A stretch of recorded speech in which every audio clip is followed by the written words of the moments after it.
Mr. President, thank you for the recognition this morning.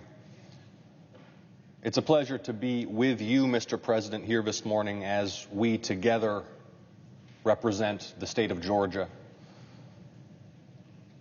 An obligation that we both cherish, an obligation I cherish sharing with you, and it's a pleasure to be with you here, Mr. President, this morning to open the Senate, having heard such a moving prayer and such words of wisdom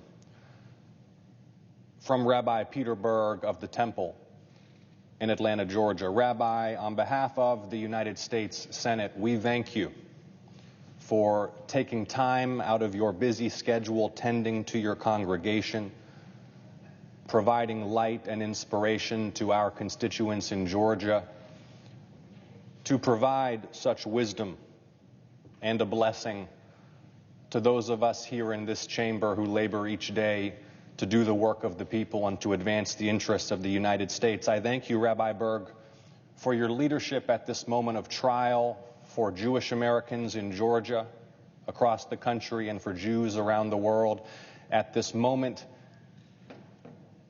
that phrase the bonds between faith communities. I thank you for your interfaith leadership, for your consistent calls for solidarity, compassion, mutual love, and respect between all people of all faiths. It's particularly fitting, Rabbi, that you joined us during Hanukkah, and Mr. President, to have Rabbi Berg here as we approach the sixth night during this moment when so many Jews feel such anxiety and fear amidst the overt expression of anti-Semitism such as we've not seen for a generation.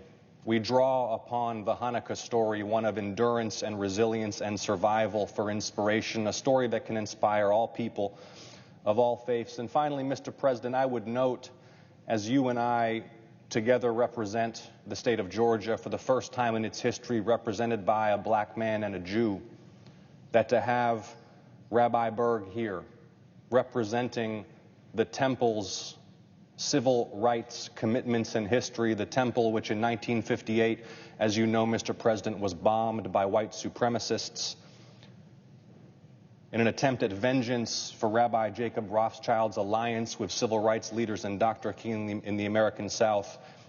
It's particularly powerful to have Rabbi Berg with us here this morning. He leads, of course, the congregation where I was bar mitzvahed. We're grateful for Rabbi Berg's spiritual leadership. And Mr. President, I yield the floor.